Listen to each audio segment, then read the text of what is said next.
One of the cases that will really take down Donald Trump is the case of Andrew Mountbatten Windsor.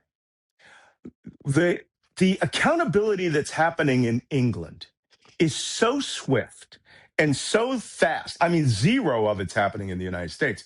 People who are called out, who have been caught in the Epstein files, who have been caught in this scandal, are not resigning. They are not quitting their jobs. They are waiting for Trump to protect them, and he is protecting them. However, somebody in Whitehall has the exact same set of files. There are going to be many, many sources that will fill in the gaps of all of these documents that the Department of Justice has clearly removed to protect Donald Trump. Hello and welcome to the Trump Report. I'm Louis Sykes. Today we are joined by Malcolm Nance, intelligence and foreign policy analyst and a former cryptologist in the US Navy. Malcolm, welcome back. Always good to be back on Trump Report. Well, hey, it's always great to speak with you, Malcolm. To start, we've had the State of the Union address, largely trying to bring Trump back to the US economy, immigration and national issues. But there was a sort of refusal in there to rule out a future war with Iran. How much should we read into that? And where do we think Trump is on Iran at the moment? Well, you shouldn't read a lot into it. It's pretty clearly on the surface that Donald Trump wants to go to a war with Iran. Look, you just have to look at the numbers. 75% of the U.S. aerial tanker fleet is now deployed to the Middle East or deployed in support of the Middle East, whether out of England, out of the Azores, and other places. That is phenomenal. We haven't had levels like that since Desert Storm in 1991. 2/3 of the operational warship fleet that is on patrol is now either en route or in support of that mission. We only have 2 aircraft carriers that can support that mission. The USS Gerald Ford has been at sea for 11 months. The usual aircraft carrier deployment is 6 months. The crew is not doing very well. They're not very happy. They've got a problem with the toilets backing up on that ship.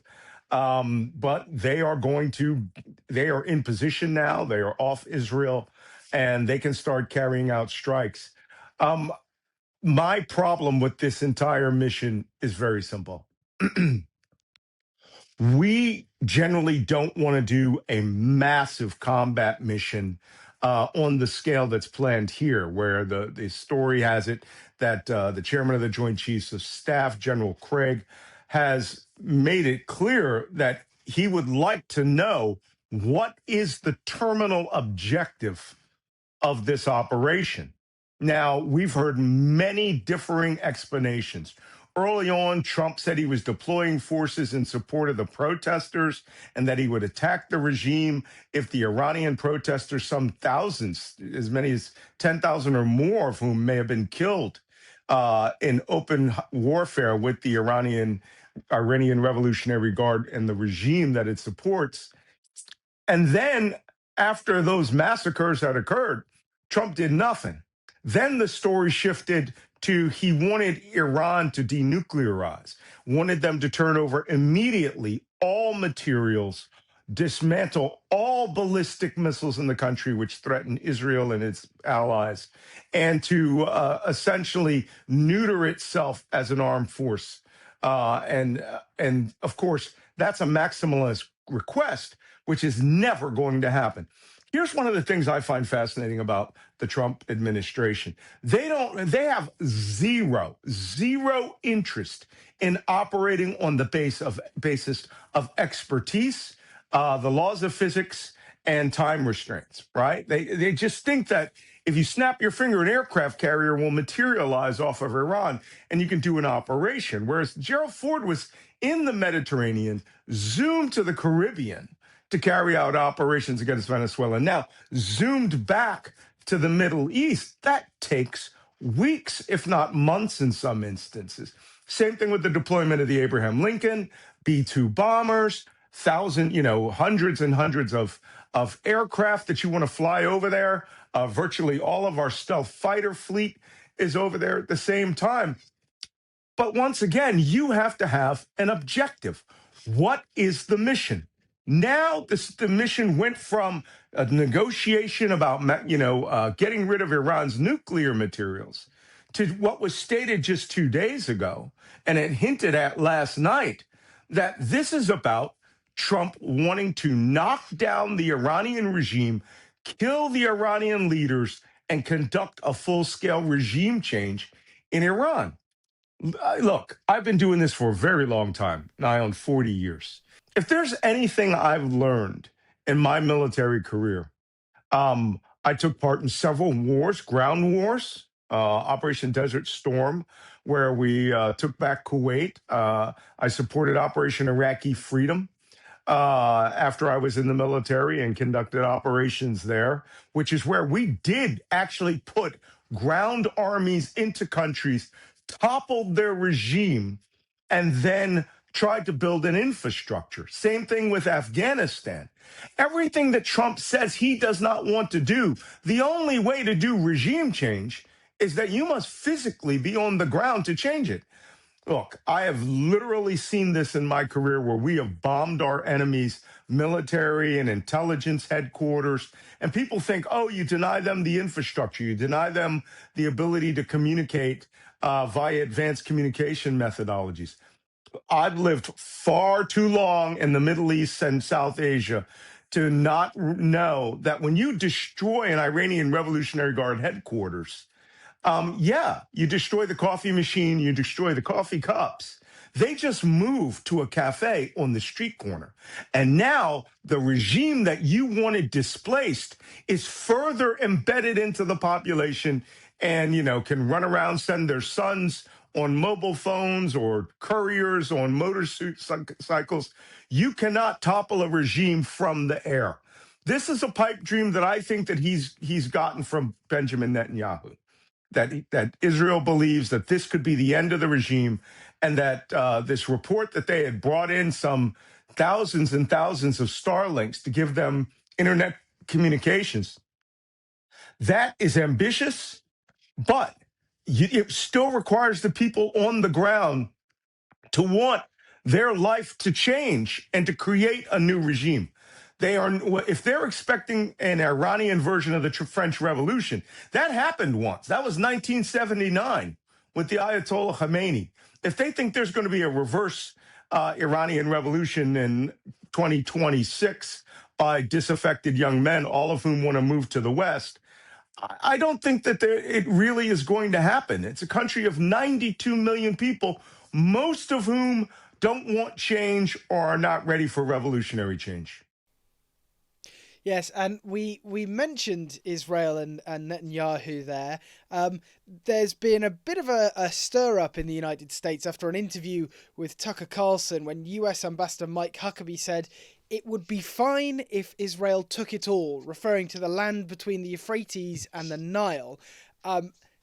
That's a pretty damaging comment for a US administration official to make for all the rest of the US allies in that section of land, isn't it? Yeah, U.S. officials making shocking comments is not what we would call diplomacy, not what would be traditionally called diplomacy. But in the Trump administration, you have to insult people. You are required to be carrying out these, insulting commentaries like we saw from the ambassador of Denmark, the ambassador to Canada, ambassador to Poland. The shockier, the better. This is not diplomacy. This is channeling Donald Trump's id, right? This is him putting out via representatives around the world what he thinks. But Mike Huckabee is a rabid evangelical.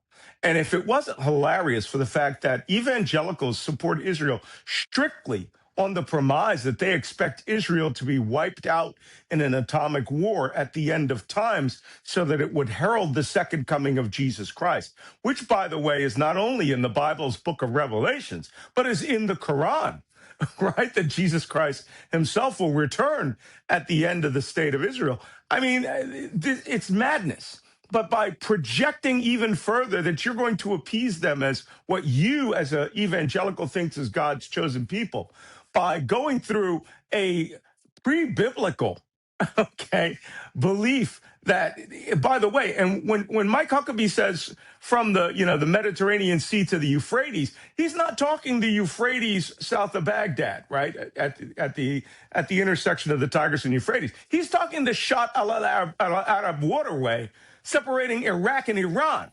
So what Mike Huckabee is really trying to do is lay claim to the lands of ancient Sumeria. I've been to all of these places, been to the Shat al Arab, lived in Basra, lived in Baghdad, been to Nasiriyah, been to Ur, by the way, which is where Moses is from, which is near Nasiriyah in southern Iraq, seen the ziggurat.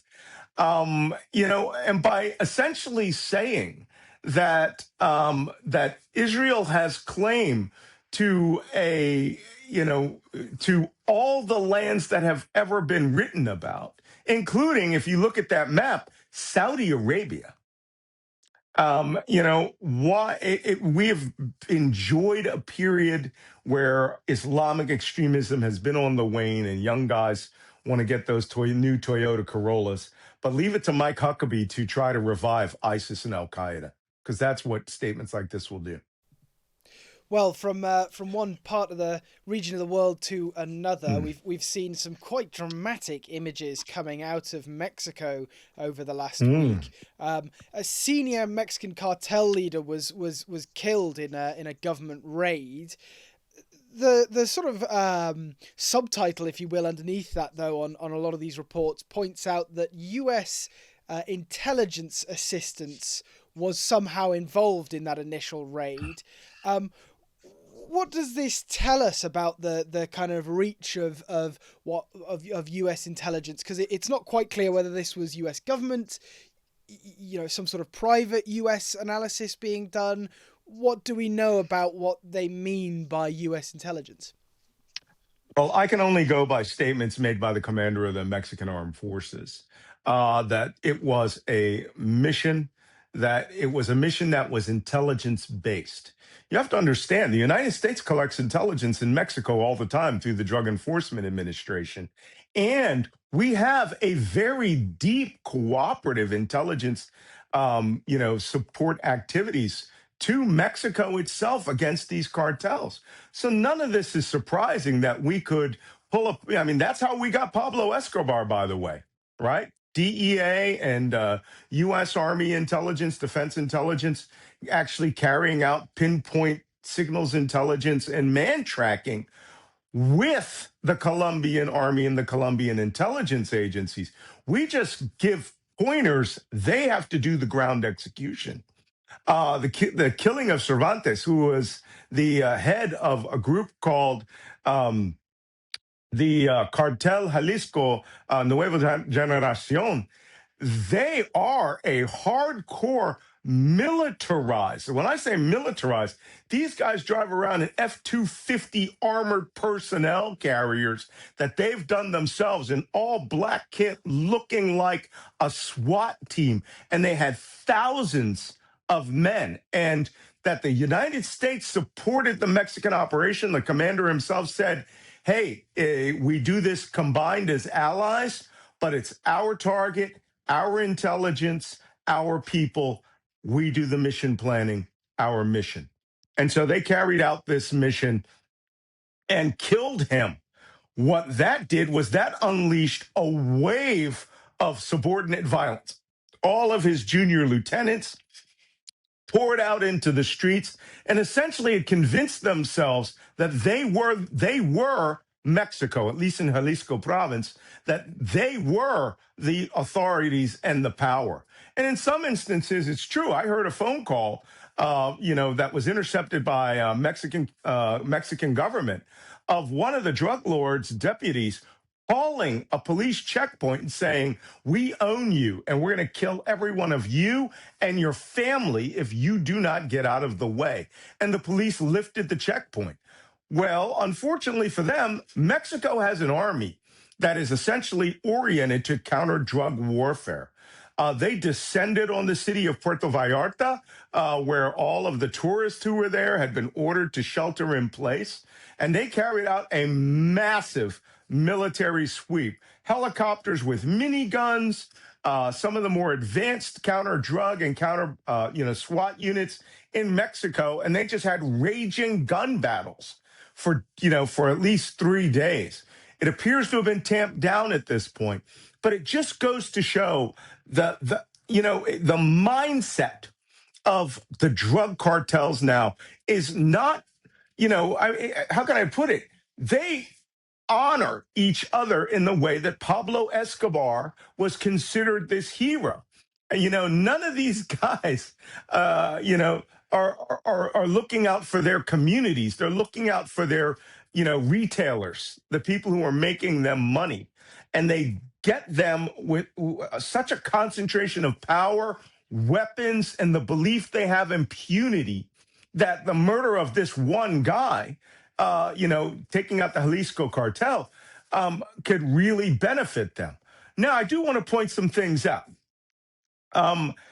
Is it a question of the United States taking sides? Because the opposite side of that is the Sinaloa cartel. And President Trump just released the former president of Honduras, who was convicted of bringing 50 tons of cocaine into the United States for the Sinaloa cartel. About 6 months ago, the Trump administration brought in and gave amnesty to the families and residency of Sinaloa cartel members.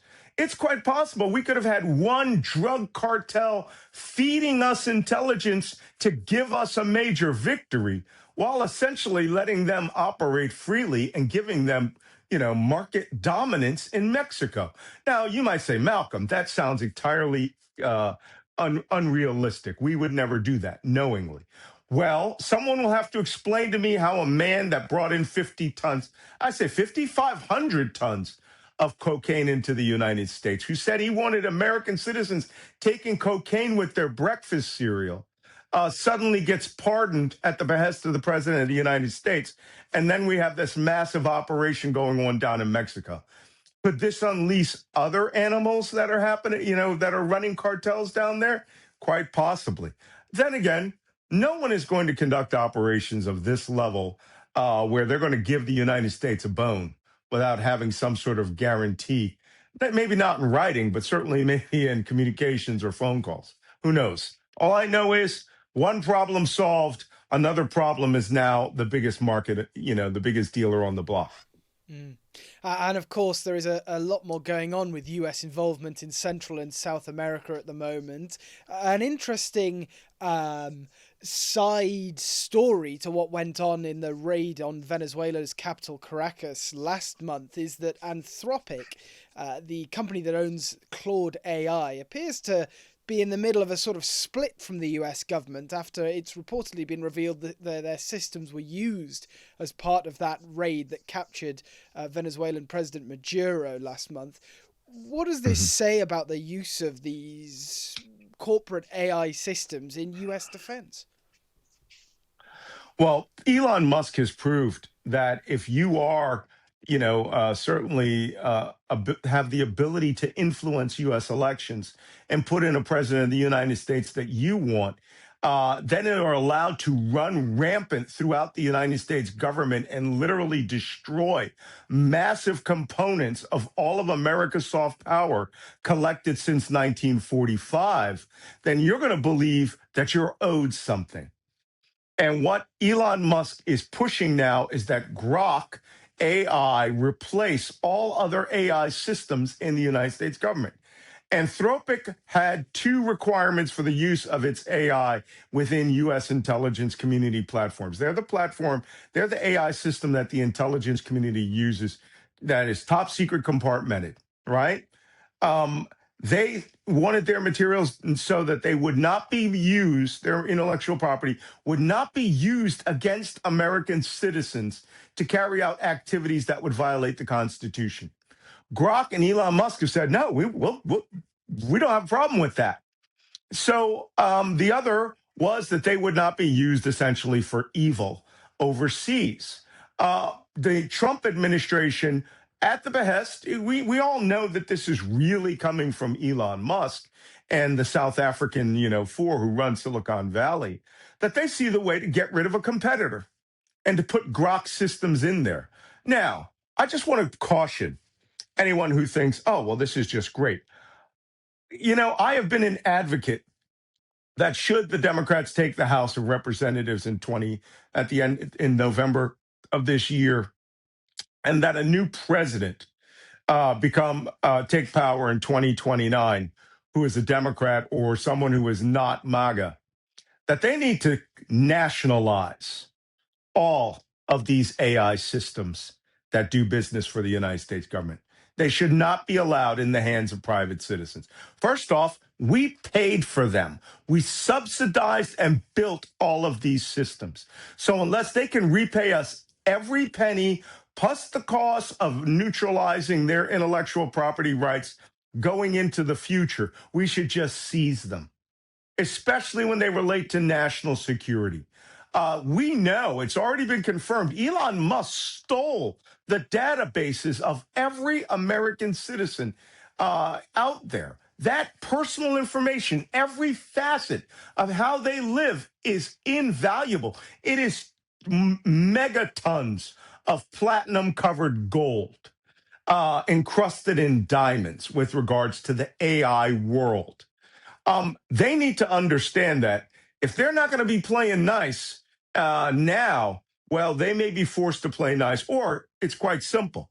The Democratic Party is looking to cut off all of their funding. They hold the purse in the United States, and they could find themselves next January as a primary line one item that all of the monies Elon Musk has ever been given to the United States is either returned, not in stock, in cash, or that and that all of the assets they developed with the United States government will become the property of the United States government. So I would hope that they could play nice. But right now, we are in a dog eat dog world where Elon Musk thinks he owns the president of the United States.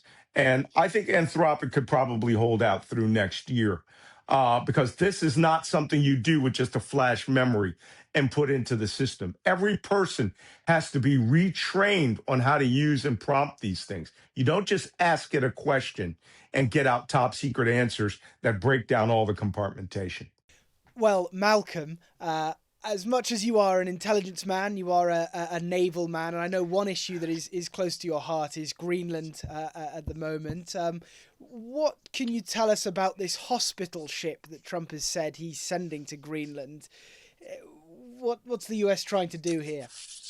Okay, first off, okay, full disclosure, I'm not just a naval man and wasn't just a cryptologist. I am qualified in surface warfare assets, and I'm also qualified in submarines, which means that at some point in my career, I know for 2 years I rode submarines and what we call submarine special missions, and did something somewhere underwater. So that's it. That's all I'm going to say about submarines. But one thing I do know is that when we have casualties underwater, and it happened on one of my missions, the life of that person and the health of that person supersedes that mission.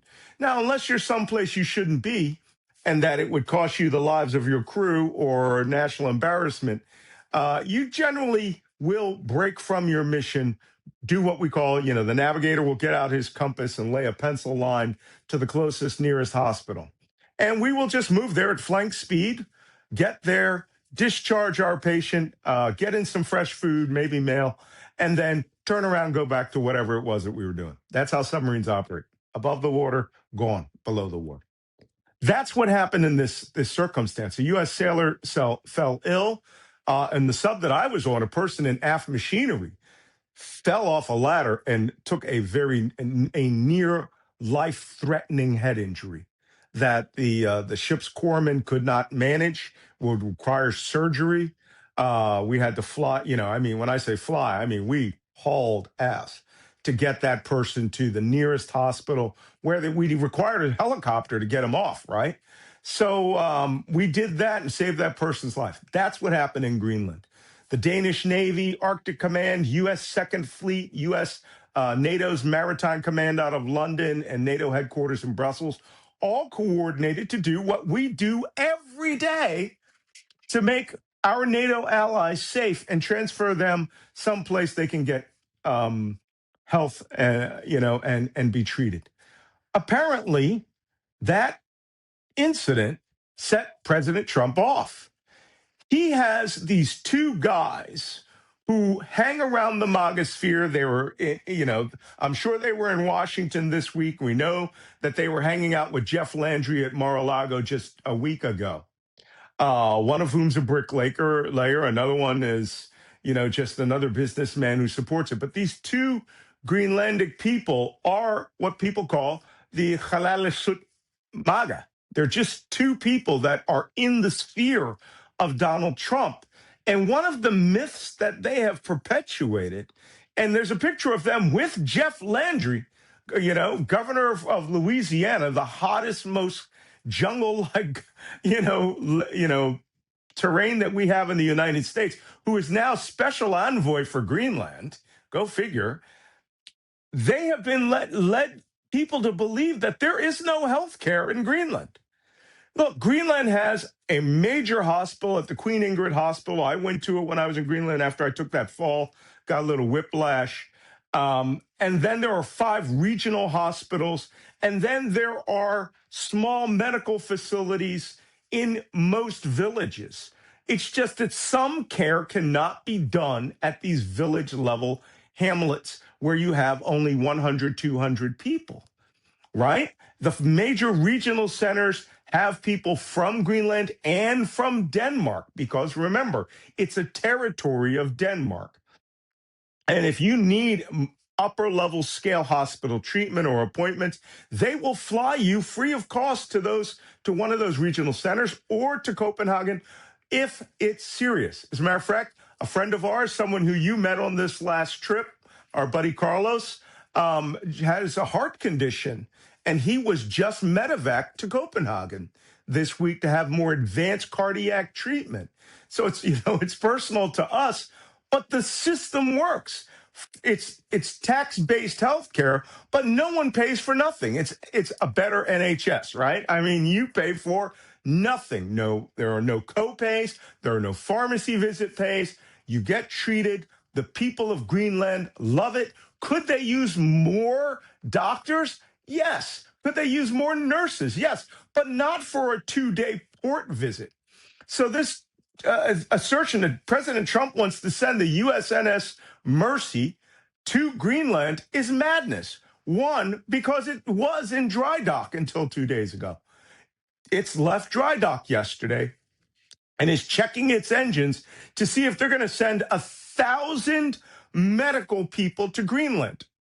Unfortunately, the only harbor that it can safely navigate to is the capital Nuuk, which has a hospital, a very advanced hospital. And what are they going to do? Invite everyone in Greenland to get onto an airplane and fly to Nuuk to be checked out? It's insane. This is not West Africa or East Africa or South Asia. These ships were built to handle 1,000 combat wounded. They have 12 surgeries that can operate 24/7 if they need to. This is a national resource for war, and it is an insult. You may as well send a Carnival cruise ship up there, right? And ask 200 or 300 doctors to come in, because Carnival Cruise Line can at least pull into 4 ports in Greenland as opposed to the 1 port that this ship's going to go into, because it's not ice rated. And the people there, this is going to cost the United States $250 million to make a boondoggle so Donald Trump can say he bought health care to Greenland, and suddenly they're all going to jump into his arms and want to be American citizens. I said this before on this program, I'll say it again. This is mental illness operating as government policy. Well, it sounds like there's going to be a lot of quite bored and very cold US medical staff in Greenland. We're seeing a lot of these quite dramatic political decisions we'll go with in the last well, I mean, few months, I mean, really, since Trump has been in power. The one thing the Trump administration really seems to want to not talk about, though, is the ongoing Epstein files story. Mm. US National Public Radio, NPR, have released an article this week showing, or last week, showing the files that have been withheld, removed, and redacted during the course of the release of the Epstein files. How much risk is there, do we think, for the Trump administration as they continue to apparently defy Congress over these files? Yeah, it's not the defiance, right? It's not the crime. What do they say? It's the cover up, not the crime. This is turning into a massive, very obvious. You could drive a tractor truck through the size of the cover up here. It is very clear that Pam Bondi is out to protect Donald Trump. And one of the cases that will really take down Donald Trump is the case of Andrew Mountbatten Windsor. The the accountability that's happening in England is so swift and so fast. I mean, zero of it's happening in the United States. People who are called out, who have been caught in the Epstein files, who have been caught in this scandal, are not resigning. They are not quitting their jobs. They are waiting for Trump to protect them, and he is protecting them. However, somebody in Whitehall has the exact same set of files. They must, because how else would they have gone through with the process, with the case against Andrew Windsor, right?